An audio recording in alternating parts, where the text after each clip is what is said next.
Hey everyone, welcome back to the Thinking Crypto channel, your home for crypto news and interviews. Are we still in a bull market or have we entered a bear market, guys? That is the big question everyone is asking. Emotions are running high, big pullback for Bitcoin. But as usual, I want to show you the data and the facts and the trends. And what is that telling us, right? And look at it from both sides, the bearish scenario as well as the bullish scenario. And we want to leave our emotions at the door and just look at the facts. We're also going to talk about some interesting news about Bitcoin maximalists, and some folks were speaking out saying Bitcoin maximalists are actually hurting Bitcoin. Now, you and I who are diversified may say, well, duh. But, I think it's important when you see people in the ranks amongst Bitcoiners who are calling maximalists out and say, hey, you're hurting the development and the future of Bitcoin. And along those lines, there are more developers earning more money on Ethereum than developing on Bitcoin. This is interesting, guys. I want to break this down for you. And I think it's a sign of things to come. If Bitcoin maximalists keep this nonsense up, they're going to be in trouble. But the other part of this, too, I want to share with you guys is we're seeing some data of how the Bitcoin Futures ETF is affecting the market and the price versus what we want to get approved, which is a Bitcoin Spot ETF. But we know Gary Gensler, shady, dirty Gary, controlled by the Wall Street banks, he's not going to do that, right? We're seeing Bitcoin Spot ETFs getting approved around the world. So I want to break down some things some people are saying there and run through the different scenarios. And then Ripple's general counsel also weighed in on Gary Gensler and the SEC. Now, before we get to it, please go ahead and hit the thumbs up button, leave a comment below, and hit the subscribe button if you're new here. It helps support the channel and it doesn't cost you anything. Guys, this video is brought to you by Algorand, which is building the future of finance. I'm a big fan of Algorand. I hold the Algo token, but they are bringing decentralized and traditional financial models together to build the future of finance, guys. And they've been doing a lot. Look at their website as far as what's trending. They're getting adoption by the city of Miami. They're getting adoption from the healthcare standpoint. Borderless Capital launched a $500 million Algorand fund. There's just a plethora of news and adoption that's happening. I've interviewed some of the folks from Algorand, and I'm just bullish on it. And once again, I hold the token in full disclosure, and that is why I did select them as a sponsor, the official sponsor for the Thinking Crypto YouTube channel and podcast, because I believe in the technology and what's being built. So if you would like to learn more about Algorand, please visit algorand.com. All right, if we take a look at the market here, my friends, Bitcoin is back over $50,000. That's a good sign, given we dropped to about 43, almost to 40, guys. It was a big flash crash over the weekend. Ethereum is back over 4,300, Solana over 195, Cardano at $1.44, XRP at 83 cents. So obviously everything pulled back with Bitcoin. I'll say it for the millionth time, the market moves with Bitcoin. Many tribalists and maximalists will say, oh, no, this coin moves separate from this. No, it moves with Bitcoin generally. The data does not lie. It shows that, a high volume of the time, a high percentage of the time, depending on which way Bitcoin moves, the altcoins follow as well. Now, let's look at the Bitcoin weekly chart. This is a chart I've been sharing with you guys for months. I drew out the patterns of how I thought the market cycles will play out. Well, I was correct to a certain degree. Here, I didn't expect us to have a flash crash and for Bitcoin to go down to about 40,000. As you can see, my lines drawn here, I was expecting a $53,000 base or support level, right? And we would bounce from there. Well, Bitcoin had other plans, and this is why all of this talk is probabilities. There are no certainties when it comes to investing. And if anyone's telling you this is how it's exactly going to happen, be careful. They're not to be trusted. They should give you both scenarios, the bear, the bull, all these different angles of what could potentially happen. So I was predicting this, it pulled back, and then all of a sudden, boom, big drop. However, what's interesting so far for the week, we see a green candle being formed here. And obviously Bitcoin's back over $50,000. So is this the bounce upward? Well, guys, I'm going to say we have to wait and see. It has to prove itself. Because remember, when I was showing you guys the red candle being formed last week, it was green. And then what happened? Later in the week, it turned red. And then a massive dump into the weekend. So this is why it has to prove itself. It has to test itself. And because we don't know what the future holds, we just have to be patient and watch the chart. So it's playing out as though it's going to bounce from here. But if you ask me if I would put money on that, no, I'm not putting money on that. Look, Bitcoin could go further down. We just don't know. I don't think that's likely for us to go further down. You know, if we were looking at probabilities, I think we have a higher probability of finding support moving sideways than moving up.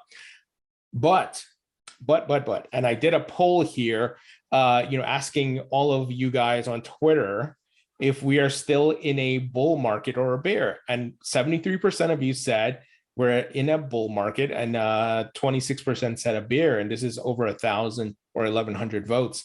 So, we have to let this play out, but it looks like overwhelmingly majority think we're still in a bull market. The fear and greed index was a bit lower. Right now it's at 25, but it was lower when the price was below 50K. But as the price increases, the fear index starts getting higher. And you may ask, well, why did it crash? Well, some analysts did some research. Some were saying the TLDR of this is that we were over levered. I think a lot of people were expecting that, hey, we're going to six figures and beyond by the end of December. So a lot of people put their longs in, over leverage, and something happened. You had kind of a perfect storm. And let me pull it up here to get information. So a few features of this move were important. So talking about the downward price movement. The price of Bitcoin, for instance, was nearing in a long-time local minimum, sub 53K, hadn't happened since October. The same day it crossed 50K. It was late Friday in the US, early weekend in Asia, among the lowest liquidity times. These line up for our favorite effect, liquidations, cascades. Tons of levered longs have been opened in the past month. Nothing special, just what always happened in crypto. In fact, the insane leverage is lower than it used to be, but the effect was still substantial. So once again, the fact that this happened on a weekend with less liquidity gave further downward pressure on the price. So maybe it was going to crash a bit, but not as bad. So it is what it is. And if you guys remember in my video when I was talking about, hey, if Bitcoin went lower, it's going to be take us longer to dig out of this hole, right? If it went below 53K, well, it did. So looks like we're going to be stuck here a little bit, moving sideways, and before we find support to go up. And that's not guaranteed, of course, because look, some people are saying that we are in a bear market, and one such is blockchain backer. So I want to make sure I give you guys both sides of the token, so to speak. He said overnight Bitcoin fell to $42,000, a 39% fall from November 10th. For me, that says the Bitcoin bear market has reared its ugly head. Historically, altcoin market has its run during the retrace. That's now my focus. So, he's saying I believe that he believes that the Bitcoin bear market's here, and obviously the market follows Bitcoin's lead. So if Bitcoin goes into a bear market, typically you're supposed to see an altcoin season, and then everything just goes down into that bear market, right? And your prices start going down for years. Now, I don't think the crypto winter or the bear market's going to be as brutal as it was years ago. I think because there's more liquidity, there's more players, more people hodling. I don't think that's going to be the case, but we will go into a bear market with lower prices. So I'm not saying that's not going to happen. We will, but it's not going to be as bloody as it was in the previous years. All right. Let's look at what some other people are saying. This one analyst said, no, I don't think we've topped. And here you see the cycle 1, cycle 2, and cycle 3. The patterns, right, are playing out. And you can see here, we haven't hit that blow-off peak. And here's the other aspect of it, guys. There's a societal aspect. There's a media aspect, a narrative aspect. I don't think we've seen that. We haven't seen mania, true mania. I experienced it in December 2017, where on every CNBC, Fox News, every show they were talking about it, everybody's talking about it. There hasn't been that as yet. Now, some may say, hey, it happened earlier this year. Yes, but it wasn't at the same level. And then Bitcoin, we see the price recovery, and based on the data, shows we haven't hit that true blow off top. And as we've talked about, we're double peaking like we did in 2013. So let's move to the next chart here.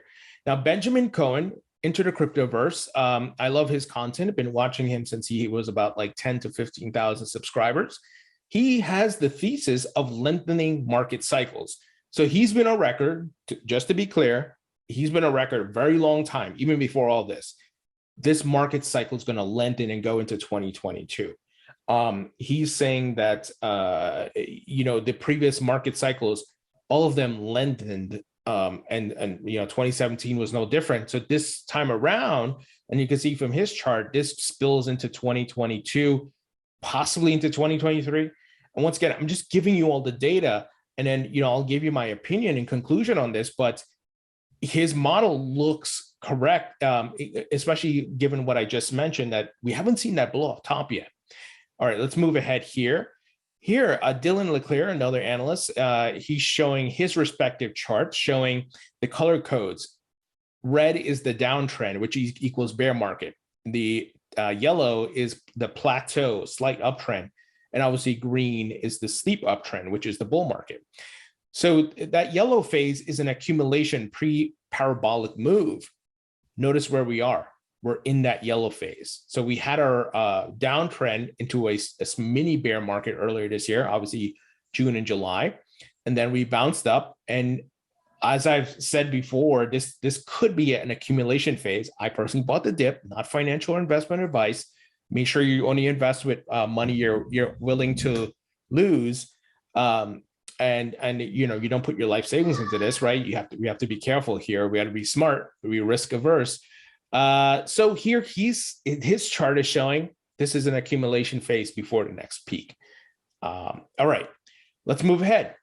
A chart here from Charts BTC, which is the Bitcoin price history, the log scale. And as you can see, these previous market cycles had peaks. We're not seeing that peak yet. So another indicator showing something's happening here where it's cooling off, but we're not heading into a bear market, but we're headed to another peak. Plan B stock to flow model. A lot of people coming after Plan B right now on Twitter. Oh, the stock to flow model is broken and all that. Well, he tweeted the following today: Bitcoin realized cap still increasing after March 58.8K close. You can not keep the ball underwater forever. So it's still on track here, and his stock to flow model is still on track. Now, what people sometimes get confused by is his floor model predictions that failed, obviously in November. No $98,000 by the end of November. So we just have to let it play out and see. It could be ultimately wrong. I'm not saying it can't be wrong. It's too early to make that conclusion or to say that, right? We have to just see beyond the end of December into January what happens, and we'll see if his model breaks or it just had a detour and now it's back on track. We shall see. At this point, it's certainly a waiting game. Now, another indicator that I use is Colin Talks Crypto's Bitcoin Bull Run Index, the CBBI. I've shared this with you guys before.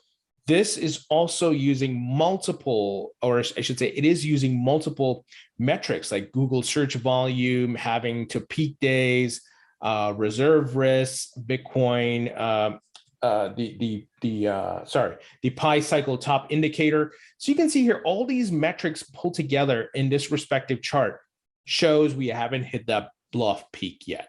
And this could potentially, the blow-off top should happen or could happen in 2022. So I showed you guys a lot of charts there. I talked about a lot of different things. What do I personally think? Here's my thing. From a percentage standpoint, a probability standpoint, I think it's more probable that we are still in a bull market and the cycles are extending and we see that blow off top in 2022. Now, there is the probability Bitcoin says, we're done. bear market. However, where's the alt season? Where's the mania? Where is the blow off top? Those are the questions that are in the back of my mind. Now, we still, once again, have time. We have to let this play out. But if I see altcoins start going crazy and we're seeing massive pumps, I'm gonna come out and tell you guys, hey, that was it for Bitcoin. Take your profits in altcoins ASAP, right? But I need to see the altcoins make a run. So we are really in a holding pattern. What I'm personally looking at is what altcoins are moving over the next month. I want to see what altcoins are going to make a move. If they don't make a move and they're just moving sideways and having little run-ups and so forth, not true parabolic run-ups, then I'm going to say, hey, this bull market is still going, and we're going into 2022. Now, I uploaded my interview with macro investor Raoul Pal earlier today. If you haven't seen it, guys, go watch it. I'll put a link in the description. It's a great discussion. We talk about everything: Bitcoin, Ethereum, XRP, metaverse, NFTs. One of the things we talked about is, when does he think the blow off top is going to be, the peak? He says by mid 2022. So he's of the mindset of the lengthening cycles. Now, he's been saying that before this crash, by the way. So I don't want you guys to think he's all of a sudden changing his prediction or whatever, but that's what he's thinking. He's a macro investor, and he studies charts and he does big time investing, obviously. So he's thinking like Bitcoin could still go to 200,000 and ETH 20,000 and so forth. We shall see. That is not guaranteed. That is not a certainty, but you have a macro investor saying mid 2022. Even Alex Mashinsky, when I interviewed him, he was also talking about spillover into 2022. So there you have it, guys. TLDR, I personally think we're still in a bull market, but there is a chance we are going to a bear market. But the questions in my mind is, where's the mania? Where's the massive alt season to end this bull market, right? We haven't seen that yet. So we do have to let things play out. And it maybe on the weekly chart, this Bitcoin bounce, that is the support levels being built, and then we head upwards. We just have to let it prove itself. So that's what I'm thinking, guys, honestly, because I can't come out here and say, well, this is definitely going to happen, and this is definitely going to happen. I think, like many of you, I'm watching the charts like, okay, let's see where Bitcoin goes, and then we can make, more of a finalized determination as to what's happening. All right, let's move ahead here. Bill Barhydt, who I've interviewed, one of the internet pioneers, and now in crypto. He's the CEO of Abra. He said not approving a Bitcoin spot ETF versus product was as irresponsible a decision on the SEC's part. They worry about the price manipulation for spot markets. Really? Isn't that what the OPEC does? What is he talking about? Well, the Bitcoin Futures ETF. Remember what I've been telling you guys? It's not great for the market and the price because this paper can be manipulated. Look at what JP Morgan and these other guys did to gold and silver. Charlie Biello said the following: the first Bitcoin ETF raised $1 billion in its first 2 days, the fastest an ETF has ever hit that mark. It's down 19% since launching versus a 9% decline for Bitcoin. Why the differential? Contango, where Bitcoin futures price is greater than the spot, causing a negative roll yield. And this is why we need the spot ETF. Futures is bullshit. I know I said we'll take it because maybe it opens the door for the spot. So we'll see. But we know Gensler, as we talked about a lot, he's not on the side of retail investors. He's not in that mission of protecting retail investors. That's a facade. That's bullshit. We know he's a puppet controlled by the banking cartel guys, Goldman Sachs, all these guys. Just look at who he's meeting with. You want to address XRP holders in the Ripple lawsuit. He's a puppet. So long story short here, futures ETF, not great for the price. Stuart Alarati, who represents Ripple, general counsel, he tweeted the following: the SEC is making it up as it goes, using strategic ambiguity and enforcement or the threat of it to advance its own jurisdiction rather than collaborate with other regulators, policymakers, and market participants. When will the tactics stop? So this was in reference to a new article from Rosalyn Layton, who's been covering the Ripple SEC lawsuit. And she wrote an article here on Forbes titled, "Who Will Protect the Investors from the SEC?" Great title. Great question. Who will help us? And, I had some interviews with Cynthia Loomis and some other folks. Congress has to act. If they don't, Gensler is going to continue. Congress is the only body here that can fix this, guys. So keep making your videos, keep emailing your congressmen, your congresswomen, and so forth. They need to take action. Obviously, we have tomorrow, the crypto CEOs are meeting with Maxine Waters and the digital assets working group there. I'm hoping some good stuff comes out of that. I will, give you guys some coverage on that. All right, Munib, who is the founder of Stacks, and I'll be interviewing him soon. And Stacks is built on top of Bitcoin and enables smart contract technology. And that's what the city coins like Miami Coin are built on top of Stacks. So the layers are Bitcoin, Stacks, and then you have the city coins. Well, interestingly enough, because he started with Bitcoin, he called out Bitcoin maximalism, saying Bitcoin maximalism is limiting the growth of Bitcoin. And he did a full thread here. And I think it's great. It's like logical stuff, right? So he says Bitcoin maximalism as a strategy for growing Bitcoin is failing. The maximalist narrative has lost touch with reality. I say this as a Bitcoiner who started in 2013. I've held Bitcoin through multiple bear markets and spent years building apps and protocols on Bitcoin. Bitcoin maximalism assumes a zero-sum world. However, we're in an expanding crypto economy. Attacking developers and new use cases doesn't help Bitcoin. It only encourages those developers and use cases to move to other ecosystems like Ethereum and Solana. Now, I'm not going to continue to the full thing, but the other aspect of this is this article from The Block, which is interesting timing. Maybe that's why Munib wrote this tweet. Here's the headline: Ethereum miners outpaces Bitcoin miners in revenue for 7th straight month in November. A lot of building happening on Ethereum, whether you love it or hate it, right? NFTs, DeFi, obviously a big part of the metaverse as well. And if Bitcoin miners want to stick their heads in the ground and not realize, we have to build, we have to expand, and there's more than Bitcoin in this market, people are just going to leave it, because common sense and logic will eventually come into the minds of people who have a decent level IQ to understand, hey, this is an asset class. It's not just Bitcoin, right? And Raoul Pal and I discussed this in the interview, guys. We talk about this because he got trashed by Bitcoin maximalists because he was saying, hey, I hold Bitcoin, and guess what? I'm holding Ethereum as well, and Solana and XRP. So, it's ridiculous how some of these Bitcoin maximalists behave. It's very childish, in my opinion. And that's not, I'm not trying to trash people, but come on, man. What are we in high school and junior high, elementary school? Like, well, I guess, this is why the institutional investors are going to come in and scoop up as much as they can and make the money.